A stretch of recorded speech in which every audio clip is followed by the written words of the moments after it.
Mesdames, Mesdemoiselles, Messieurs, bonjour. Merci d'être avec nous en cette heure matinale. Vous le savez, je le suppose, Monsieur Valéry Giscard d'Estaing a donc été élu président de la République. 19 mai 1974, fin d'après-midi. Valéry Giscard d'Estaing veut attendre les résultats seul. Il sort un fauteuil sur la terrasse de son bureau du ministère des Finances au Louvre. Face à la Tour Eiffel, au loin, il allume son transistor, écoute Europe 1, passe quelques coups de téléphone, allume la télé, l'ORTF. 20h, il est élu, à peine un sourire. Valéry Giscard d'Estaing vient de remporter la présidentielle d'extrême justesse, avec seulement 424 000 voix d'avance. Ceux qui n'ont pas construit des fondations ne peuvent construire qu'une maison de papier. Il faut laisser les choses basses mourir de leur propre poison. D'abord, on ne peut pas conduire un peuple les yeux bandés. Avant de vous quitter, je vous souhaite bonne chance. Au revoir. Les Conquérants, un podcast BFM TV avec Maxime Switek et Alain Duhamel. Alain, j'ai froid. Vous n'avez pas froid, vous ? Si, je suis même glacé. Bon, mais c'est pour la bonne cause. On est au bon endroit, Alain. On est sur la terrasse, au Louvre, sur la terrasse où Valéry Giscard d'Estaing attend les résultats. Mais il y avait moins de vent à l'époque. Oui, mais c'était pas la même époque, justement. C'était au mois de mai. Il faisait un peu plus chaud. Valéry Giscard d'Estaing, il connaît très bien cet endroit. De 62 à 74, il va être ministre des Finances pendant 9 ans. Et à l'époque, on l'a oublié un peu aujourd'hui, mais à l'époque, le ministère des Finances, c'est ici. Absolument. Et lui avait d'abord l'image d'un jeune ministre des Finances, assez novateur dans son style, et aimant beaucoup se montrer à la télévision, et s'étant fait en particulier remarquer parce qu'il arrivait muni de courbes superbes qu'il tressait devant les Français. Ça faisait un petit peu instituteur, mais ça plaisait. Bon, il aime cet endroit, ici, le Louvre, ces bureaux-là, vous le savez ? Oh bah, il aime ce qui est royal. Ça Oui. fait aucun doute. Oui, c'est une évidence, ça, évidemment. Nous voilà donc installés au Louvre pour vous raconter comment Valéry Giscard d'Estaing a réussi à battre François Mitterrand après une nouvelle campagne express, comme en 69, mais cette fois, en 74, la campagne est la première campagne moderne à grand renfort de marketing politique, de sondage, de conseillers en communication. C'est tout cela que nous allons vous raconter. Épisode 3, Valéry Giscard d'Estaing, la première campagne moderne. Avant la campagne, l'atmosphère de 74. Claude François pleure au téléphone, Dave, lui, chante Vanina. Allô ? Écoute, maman est près de toi, il faut lui dire maman. Vanina, rappelle-toi que je ne suis rien sans toi. Vous en voulez une autre, Alain ? Non, ça va. Ah, j'allais vous laisser le choix entre Julien Clerc ou France Gall. Oh bah, Julien Clerc. Allez, Julien Clerc. Si on chantait, si on chantait, si on chantait. En 1974, le Français Roland Moreno invente la carte à puce. La petite maison dans la prairie débarque à la télé américaine. Le PSG en première division. Christian Estrosi, lui, fait la une des journaux sportifs comme grand espoir de la moto. Christian Estrosi, 18 ans et demi, fut la révélation de ce Tour de France moto. En circuit, c'est net, c'est le premier qui passe l'arrivée qui a gagné. Enfin, en avril 74, on frôle les 500 000 chômeurs en France. Mais, l'événement le plus marquant de ce mois-là, évidemment, Alain, c'est bien sûr la disparition du président Georges Pompidou. Oui, d'autant plus que tout le monde avait remarqué qu'il était en mauvaise santé. Ceux qui, professionnellement, l'approchaient davantage savaient qu'il était très malade. Mais la rapidité inouïe de sa disparition a pris en réalité tout le monde de court. Un petit peu moins probablement Valéry Giscard d'Estaing que les autres. Mais oui, on a été extrêmement surpris. Moi, je revenais de vacances de Pâques avec femme et enfants. Je descendais du train à la gare de Lyon et c'est des gens qui ont couru vers moi en me disant « Pompidou est mort, Pompidou est mort ». J'ai laissé ma femme, les enfants et leurs bagages et j'ai filé à Europe numéro 1, comme on disait à l'époque, dardard. Il est 2h du matin, nous sommes le 2 avril. Le téléphone de Pierre Messmer sonne en pleine nuit. Le Premier ministre reprend ses esprits. Pompidou est au plus mal. Sa santé s'est encore détériorée. Il vit ses toutes dernières heures. Cela fait des semaines que les ministres ont compris que la maladie du président était en train de gagner. Le dernier Conseil des ministres, le 27 mars, a été un cauchemar. Georges Pompidou, incapable de se lever de sa chaise pour saluer les membres du gouvernement. Un détail attire l'œil. Des petits bouts de coton hydrophile se sont accrochés à sa veste. Des soins ont dû lui être prodigués juste avant le début du Conseil. Cela fait des mois que le visage de Pompidou grossit. Les corticoïdes qu'il prend à haute dose le font de plus en plus souffrir. Mais au fait, de quoi souffre le président ? Officiellement, de grippe à répétition. C'est en tout cas ce que dit l'ORTF en 1973. Le président Pompidou est-il malade ? Cette question qui concerne la vie privée du chef de l'État aurait sans doute paru déplacée il y a encore quelques semaines. Depuis ce matin, on la trouve pourtant dans pratiquement tous les journaux de la presse française et dans un certain nombre de quotidiens étrangers. Dans cette affaire, il faut s'en tenir aux faits connus et vérifiés. Certains peuvent avoir en effet intérêt à enfler ces rumeurs, d'autres à les amoindrir. Les faits connus sont simples. Le président a eu la grippe cet hiver, plusieurs refroidissements, il a grossi. En réalité, le mal qui ronge Georges Pompidou est bien plus grave. La maladie de Waldenström, une forme de cancer du sang impossible à soigner. Les moments de répit sont de plus en plus rares. Jusqu'à ce soir de 1974, le journaliste Philippe Arroir est de permanence à la rédaction de l'ORTF. Il est 22h15, nous sommes le 2 avril et la France apprend en direct à la télé la mort de Georges Pompidou. Nous interrompons ce film. Le président de la République est mort. Un communiqué du secrétariat général de la présidence de la République vient de signaler que M. Georges Pompidou était décédé à 21h ce soir. Ce communiqué est signé du professeur Vignalou, le médecin de M. Pompidou. Vous saviez pour la maladie de Pompidou ? Je savais qu'il était très malade. Et je savais que l'ORTF, sur ordre, faisait tout pour maquiller la réalité. Mon frère, qui était chef du service politique de TF1, de la Une, de la Une à l'époque, l'avait accompagné dans des voyages. Et d'une part, il avait vu à quel point il s'affaissait littéralement, au risque de tomber en descendant de l'avion. Et d'autre part, comment ce qu'il disait sur l'apparence de Georges Pompidou était coupé systématiquement à Paris. C'est-à-dire que votre frère enregistrait absolument des parties de reportage pour dire voilà dans quel état il est, et tout était coupé. Absolument. Qui coupait ? Sur ordre. Qui coupait ? Je pense que c'était sur ordre de Chirac, qui à la fin était ministre de l'Intérieur. Et qui a protégé ce secret-là jusqu'au bout, Jacques Chirac. Oui, il avait une passion filiale pour Georges Pompidou et il pensait que plus on mentait sur son état de santé, plus on l'aidait. Mais en réalité, il faut bien avoir en tête que l'homme qui était le plus proche et resté le plus proche jusqu'à la fin, c'était Édouard Balladur, le secrétaire général de l'Élysée, qui lui se rendait chez Georges Pompidou et avec qui Georges Pompidou prenait ses dernières décisions. Beaucoup plus que le Premier ministre Pierre Messmer. Depuis quand était malade Pompidou ? Est-ce qu'on le sait ça aujourd'hui ? Alors, on dit que les tout premiers signes de quelque chose qui n'était pas identifié sont apparus dès 1965. Et on avait remarqué qu'en 1968, il faut dire que c'était exténuant en 1968 pour Georges Pompidou, mais qu'il était quand même assez marqué. Et puis, progressivement, les médecins ont compris et ont décidé entre eux de ne pas lui en parler directement. À ce moment-là, quand Pompidou meurt, Valéry Giscard d'Estaing est ministre des Finances. Lui, il est ici, on l'a dit, au Louvre. Quel ministre, quel style de ministre il est ?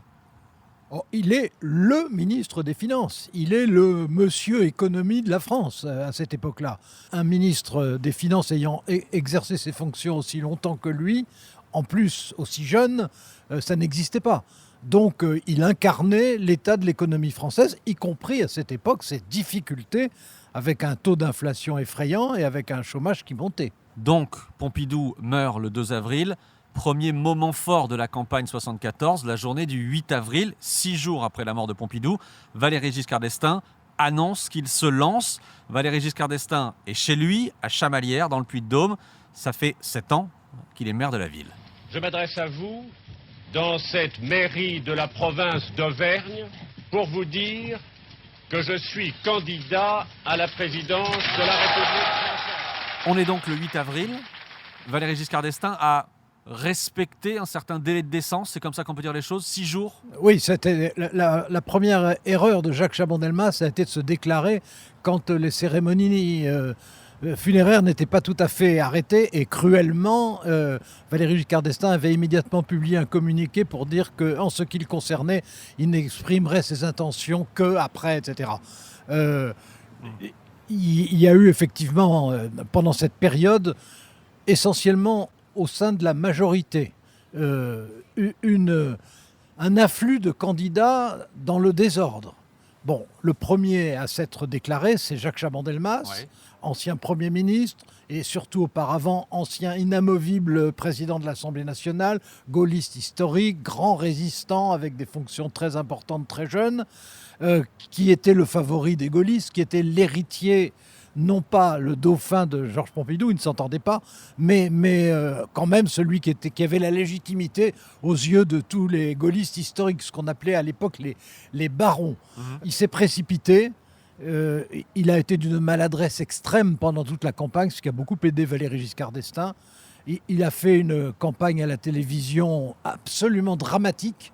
Et en particulier, tout le monde à l'époque avait remarqué la fameuse émission avec André Malraux, pendant laquelle Malraux, le visage très sautant de tic, tenait des propos qui paraissaient incohérents à la plupart des gens, qui pour certains étaient magnifiquement prémonitoires et pour d'autres complètement surréalistes. Jacques Chaban-Delmas a complètement raté sa campagne. Mais il n'était pas le seul sur Alors les rangs. justement, la campagne de 74, c'est d'abord un combat, si je puis dire, de Valéry Giscard d'Estaing contre son camp et contre tous ceux dans son camp, à droite et au centre, qui ont envie de se présenter aussi. Exactement. Alors le premier qui se présente, c'est Jacques Chaban-Delmas, appuyé par, à l'époque, les gaullistes, dans leur grande majorité. Et puis, immédiatement après, Edgar Faure, ministre d'État et ancien président du Conseil sous la 4ème République, qui était un homme brillantissime, imaginatif. Attention, il va y avoir un mais. Et pas fiable du tout. Je le savais. Bon, et il se présente. Pourquoi est-ce qu'il se présente? Il est beaucoup trop intelligent pour croire qu'il peut être élu, donc je pense qu'il se présente pour avoir un rôle après. Bon, et puis il y a toute une manœuvre pour essayer de convaincre Pierre Messmer, héroïque Premier ministre, qui est un homme qui a fait une des plus belles guerres imaginables avec un courage absolument inouï, et très très jeune, qui a été ensuite un gouverneur général des colonies ouvert et très moderniste, et puis qui a été le ministre des armées inamovible du général de Gaulle, et puis qui est devenu Premier ministre, mais qui n'est pas du tout un grand politique, et qui en réalité n'a pas tellement envie d'y aller, mais simplement c'est l'autre clan gaulliste, l'autre clan chez les gaullistes, celui de Jacques Chirac, c'est-à-dire pas les gaullistes, les pompidoliens, qui veulent essayer de couper la route à Valéry Giscard d'Estaing. Et puis Chaban, autre erreur, dit immédiatement qu'en ce qui le concerne, il restera, ce qui permet à Valéry Giscard d'Estaing de dire que, bien entendu, il se serait effacé devant Pierre Messmer, mais que, compte tenu des circonstances, il va lui aussi continuer son chemin. Et donc, il y a vraiment une période de foisonnement de candidatures contradictoires avec des préoccupations pas toujours tellement honorables. Et puis, ce qui fait la différence, c'est Jacques Chirac, le ministre de l'Intérieur, le jeune ministre de l'Intérieur, le favori de Georges Pompidou, et qui arrive à entraîner ce qu'on appelle les 43, c'est-à-dire des parlementaires, des anciens ministres, des notabilités gaullistes, derrière Valéry Giscard d'Estaing et contre Jacques Chaban-Delmas. Et ça fera la différence et ça permettra à Valéry Giscard d'Estaing, qui par ailleurs, lui, mène une campagne franchement brillante. Alors on va en parler, mais je reviens à cette journée du 8 avril. Valéry Giscard d'Estaing se déclare candidat à Chamalières. Au même moment, le même jour, François Mitterrand se déclare aussi. L'annonce est plus spectaculaire. Congrès extraordinaire du Parti socialiste à la Mutualité à Paris. La salle est pleine à craquer. La mise en scène bien huilée. Le PS, rejoint par plusieurs syndicats, demande à Mitterrand de se présenter. Et à la tribune, il accepte. Vous voulez que je sois candidat, eh bien, je le serai. Et là, j'ose à peine le croire, vous n'êtes pas d'accord avec moi. Non, je ne suis pas d'accord. Je trouve que la candidature de Valéry Giscard d'Estaing est beaucoup plus novatrice. Dans la déclaration. Dans la forme, oui. Sa déclaration, s'adresser les yeux dans les yeux aux Français, dire qu'il veut les regarder en face, qu'il va leur transmettre son message, mais qu'il attend le leur en retour. Ça a un côté presque individualiste, comme s'il s'adressait à chaque Français et à chaque Française. On n'avait jamais vu ça. Ah ben c'est complètement nouveau. Et la façon dont il le fait, en plus, lui est très à l'aise à la télévision. Et donc, ça marque beaucoup. Bon, François Mitterrand, d'abord, quand on entend les socialistes lui demander d'être candidat, c'est quand même une aimable plaisanterie, puisqu'il s'y prépare depuis toujours. Mais surtout, c'est spectaculaire, c'est populaire, c'est enthousiaste aussi, il ne faut pas oublier ça. Puis les socialistes, à cette époque, sont vraiment puissants et ascendants. Ça paraît inimaginable aujourd'hui, mais ascendants. Bon, mais c'est classique en même temps. C'est bien fait, mais c'est classique. Mitterrand, vous le disiez, il s'y est préparé depuis des années et il s'y est préparé encore plus pour 1974 parce qu'il a réussi à nouveau à rassembler la gauche. Oui, alors ça, il faut reconnaître que c'est une prouesse. Puisque après 68, il était complètement déconsidéré, y compris chez les étudiants, y compris chez les enseignants, qui pourtant étaient tellement proches de lui. Il était déconsidéré. Et puis, le Parti socialiste a essayé, qui s'appelait encore la SFIO à ce moment-là, a essayé de se rénover. Et, premier élément, première étape, François Mitterrand est arrivé à réussir un hold-up incroyable sur le Parti socialiste, mais vraiment un hold-up.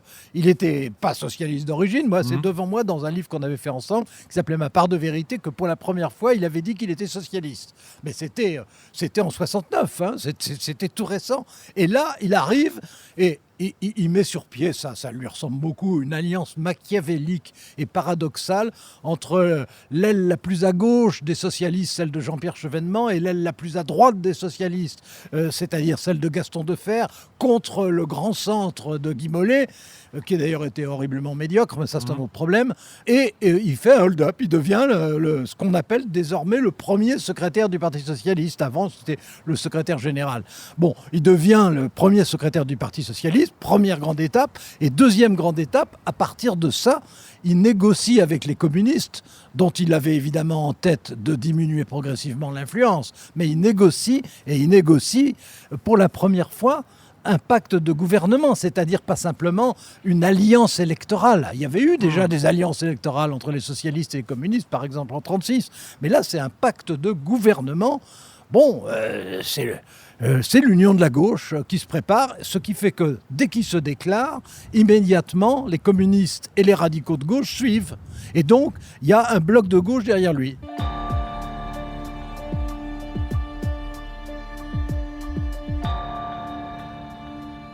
Revenons à Giscard. Giscard, qui a donc été ministre de Gaulle, ministre de Pompidou, il a une obsession, c'est de faire campagne au centre. Pourquoi est-ce qu'il a cette obsession-là en tête ? Alors, il fait campagne au centre, mais il insiste bien, un centre exceptionnellement moderne et novateur. Hein, c'est pas un centre topographique. Il a compris que ce qu'on attend de lui, c'est un changement rassurant. Or, en règle générale, en politique, les changements ne sont pas rassurants. Et lui, donc, veut imaginer, instaurer, presque inaugurer un changement rassurant. Donc, il reste totalement dans la ligne de la Ve République. Donc, il incarne par principe la même politique économique. Donc, il est respectueux vis-à-vis des gaullistes. Mais en même temps, ça doit être une nouvelle force qui l'emporte et une nouvelle force qui devient le centre du pouvoir. Et cette nouvelle force, il la situe au centre. En réalité, il n'est pas centriste. Bon, j'en ai discuté quelques fois avec lui après. Quand il était président, il se disait qu'il était centriste. Mais quand il était ministre, c'était en fait un modéré. C'était quelqu'un qui, à l'origine, venait quasiment du centre des nationales, des indépendants et paysans. C'était la droite la plus classique. Simplement, il était arrivé à la réinventer. Et en la réinventant, il s'est imposé. Et dans sa campagne, il a fait une campagne de modernisateur. Sur quel thème ? Plus modernisateur que réformateur. Sur quel thème ? Alors, sur des thèmes de société, sur une politique économique dont il allait expliquer qu'à partir du moment où il en serait le seul maître, il atteindrait des résultats que les autres n'avaient pas. Il passait quand même pour le plus brillant en matière économique à l'époque. Il voulait décrisper, ça c'était sa grande idée, décrisper les relations. Au fond, Il voulait être rassembleur. Alors le général de Gaulle aussi voulait être rassembleur. Le général de Gaulle voulait rassembler toute la France. D'une certaine manière, Valéry Giscard d'Estaing voulait d'abord rassembler les formes modernes. Il voulait rassembler ce qui était susceptible de changer. Il voulait donner le sentiment qu'on entrait dans une nouvelle phase, qui n'était pas du tout le cas pour Georges Pompidou après le général de Gaulle, qu'on entrait dans une nouvelle phase, que cette nouvelle phase était extrêmement rassurante puisque c'était celle de la Ve République, et extrêmement différente parce que c'était lui. Et que lui était quelqu'un de moderne, de jeune, de beau, de brillant, et qu'il fallait l'aimer. Mais tout ce qui va faire son septennat ensuite, notamment l'IVG, la majorité à 18 ans, etc., c'est déjà dans le programme de 74, on en parle déjà ? C'est pas explicite à ce point, il lançait plutôt des hameçons. Mais on croyait, ceux qui allaient voter pour lui, mais même un peu les autres quand même, croyaient qu'avec lui, il y aurait des différences, et que comme ces différences ne seraient pas des grandes différences économiques, puisque c'était lui l'économie, ça ne serait pas des différences de politique étrangère, même si il insistait quand même sur la dimension européenne, plus que les autres, bien que Chaban soit aussi un Européen. Mais enfin bon, il le disait par exemple plus carrément que François Mitterrand. Au même moment, mais on voyait bien que c'était surtout sur des problèmes de mœurs, de relations, de rapport entre le pouvoir et les citoyens qu'il avait l'intention d'innover. Surtout, Valéry Giscard d'Estaing va importer en France des méthodes nouvelles, une manière nouvelle de faire campagne. Pour son affiche d'abord, il n'hésite pas à se mettre en scène avec l'une de ses filles, Jacinthe. Elle a 13 ans et prend la pose avec son père dans les jardins du Louvre. Le slogan, la paix et la sécurité. Des vedettes de l'époque lui prêtent aussi main forte. Johnny et Sylvie Vartan viennent apporter par exemple du muguet le 1er mai au QG de campagne. Slogan sur les t-shirts bien en vue, Giscard à la barre. Aznavour chante dans ses meetings. Valéry Giscard d'Estaing a autour de lui toute une équipe de communication. Certains sont même allés se former aux États-Unis, se former au marketing politique. Et Giscard enchaîne et accepte les mises en scène. On le voit faire du foot ou jouer de l'accordéon.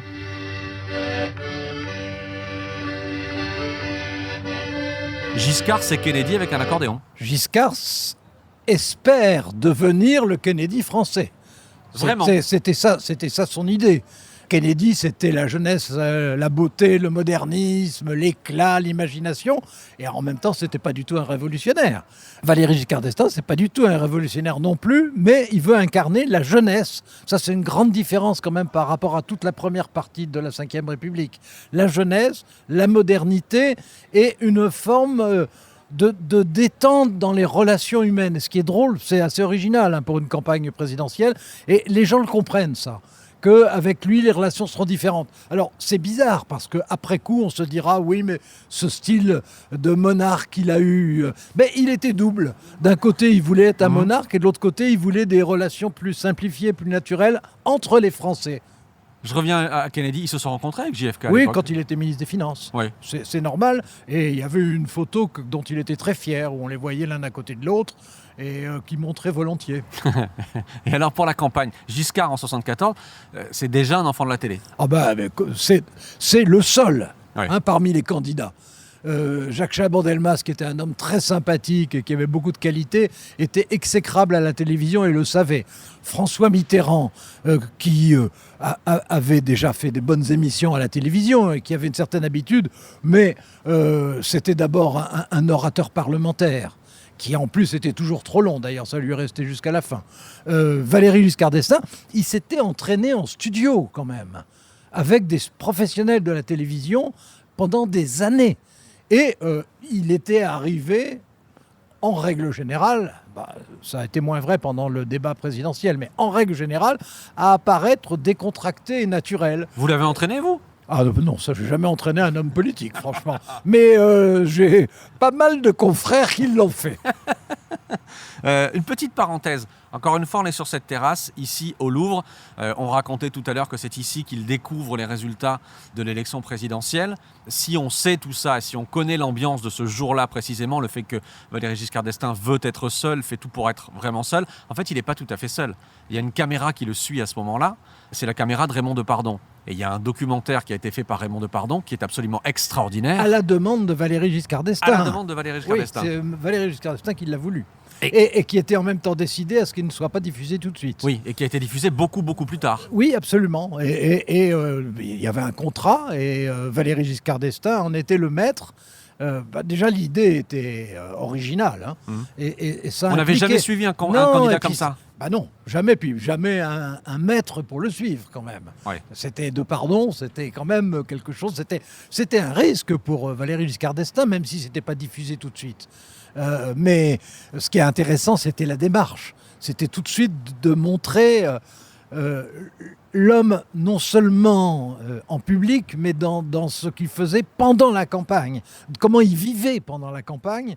Et il avait un rapport à l'image qu'aucun de ses prédécesseurs n'avait. De Gaulle, c'était du grand théâtre classique. Pompidou, c'était plus familial, mais c'était très prudent. Valéry Giscard d'Estaing, c'était audacieux.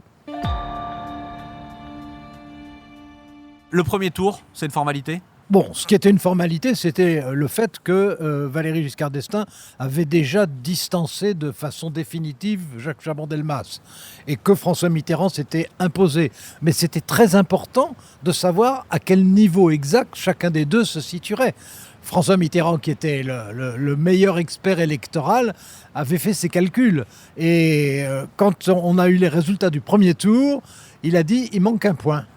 Et à l'arrivée, il aura manqué un point. Il aura manqué, on va voir ça effectivement. Question rituelle, question grave, Alain. Quel est pour vous le moment clé de cette campagne en 1974 ? Alors pour 1974, là, sans hésitation, c'est le premier duel à la télévision. Mesdames, messieurs, le débat entre les deux candidats à l'élection présidentielle ouvre la campagne électorale à l'ORTF pour le second tour de cette élection.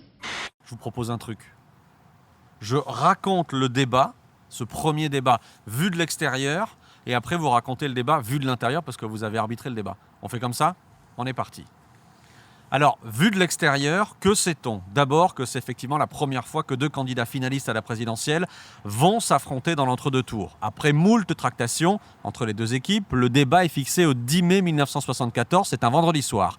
Valéry Giscard d'Estaing et François Mitterrand ont donc rendez-vous au studio 101 de la Maison de la Radio pour arbitrer ce débat.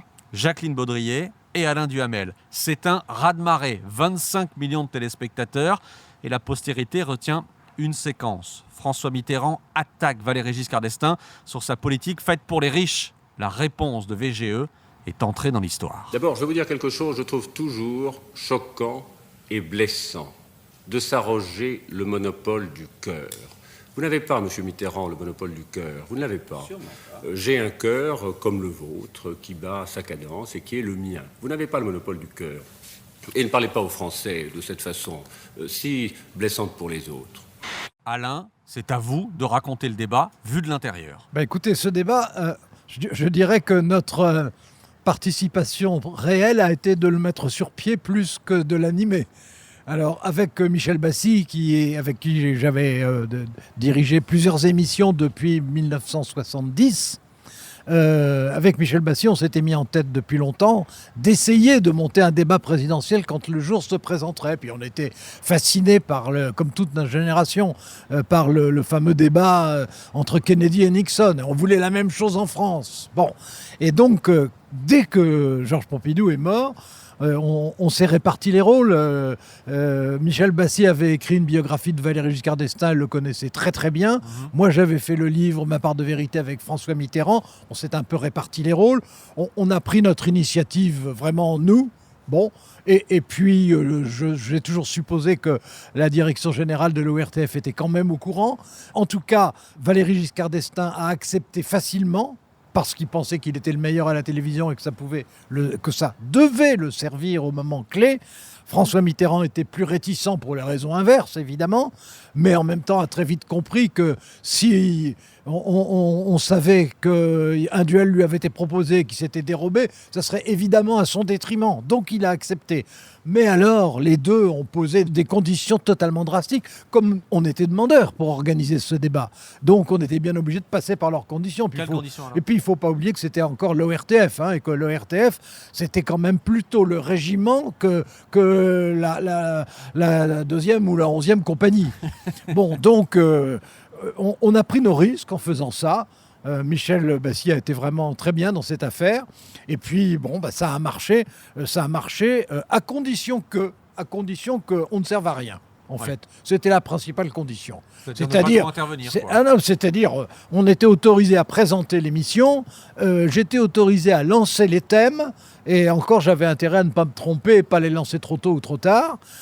Pour le reste, Jacqueline Baudrier qui dirigeait l'information sur la 1, et moi qui avais été choisi par tirage au sort avec Michel Bassy sur la 2, on était un homme et une femme horloge. Je veux dire, on devait veiller à ce que le temps de parole ne soit pas dépassé, à dire, et maintenant, si on parlait de la politique économique comme des imbéciles. Je veux dire, honnêtement, on ne servait à rien. On n'avait aucune marge. On était les premiers téléspectateurs de France, en fait. On avait l'avantage d'être sur place.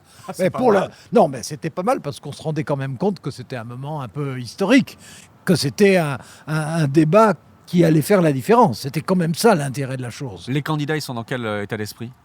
Très très tendus tous les deux. François Mitterrand encore plus que Valéry Giscard d'Estaing, ils ne se parlent pas. Le réalisateur Benamou s'agite beaucoup, d'ailleurs efficacement, et donne des indications. Giscard suit les indications du réalisateur parce qu'il était persuadé qu'il connaissait très bien les techniques de la télévision. Par la suite, il donnera des indications aux éclairagistes pour que son crâne ne luise pas. Mais pas cette fois-là. Pas cette fois-là, il était beaucoup trop tendu, très concentrés tous les deux, très froids l'un vis-à-vis de l'autre, nous ignorant absolument. Hein. On était deux chaises. Et pendant l'émission, ça n'a cessé d'être à la fois très courtois, plus courtois que les duels télévisés présidentiels par la suite, plus courtois, mais très serré pour une raison très simple.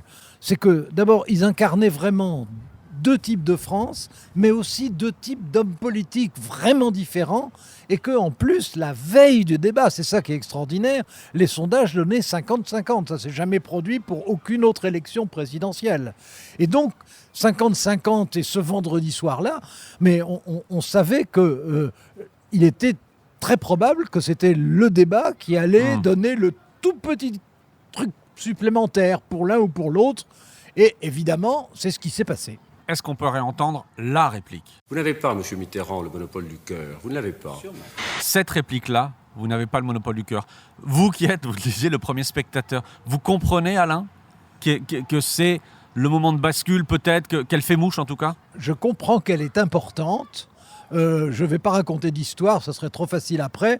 Je ne me dis pas « l'élection présidentielle est jouée ». Pas du tout. Et d'ailleurs, ce qui est assez amusant, c'est que la presse du lendemain, qui faisait évidemment une place énorme au débat, mais qui avait bouclé tard, puisque c'était un débat qui s'était terminé tard, en parlait très peu de cette phrase-là. C'est le surlendemain que c'est devenu le gimmick de cette émission.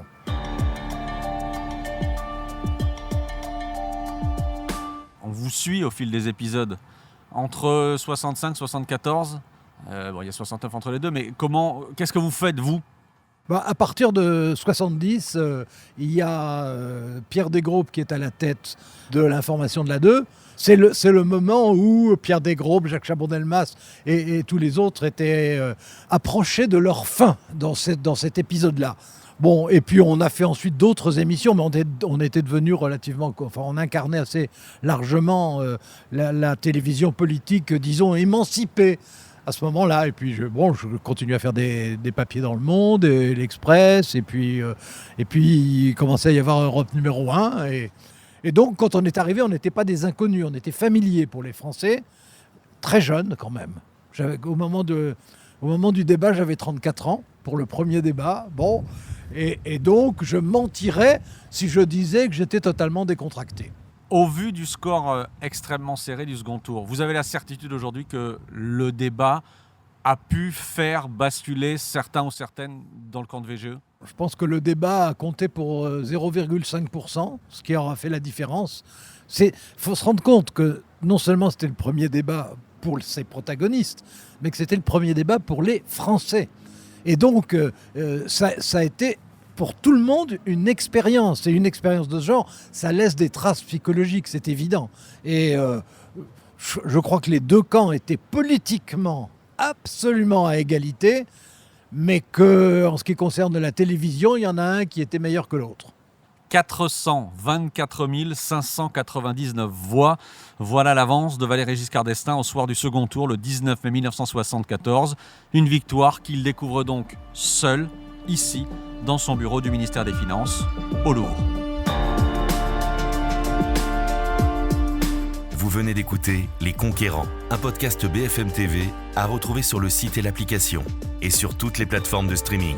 Si cet épisode vous a plu, vous pouvez vous y abonner et lui laisser une note.